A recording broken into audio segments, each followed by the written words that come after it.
Hello friends, hope everything is fine with you guys. In this lecture, we will develop a concept over the grid system. So what is a grid system?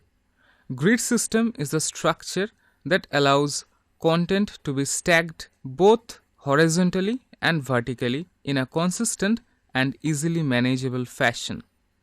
It is a system which helps portability, means it can be adopted on new projects. In website design, nowadays, mobile devices comes into play. Hence, we need to design websites with responsiveness in mind.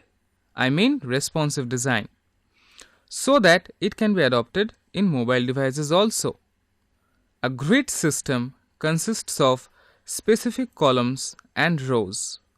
We need to choose a specific number of columns so that we can have a row with say 4 sections, 3 sections and even 2 sections. So how can we select the number? We need to select the number that gets divided by all of these 4, 3 and 2.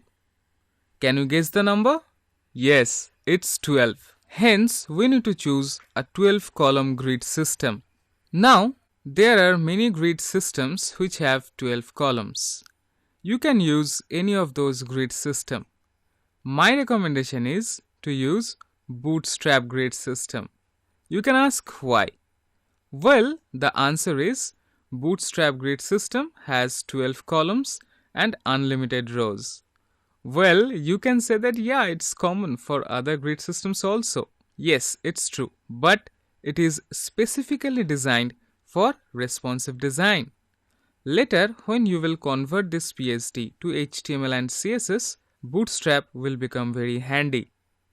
This is the reason nowadays Bootstrap Grid is really very popular. And we will design our website using Bootstrap Grid system. You will get this grid inside resource section. So, I hope that we have developed a pretty good concept over the grid system. Up to this much information is enough. We will see and explore more in our real project. So that's it for this lecture. See you in the next lecture. Till then, have fun. Take care.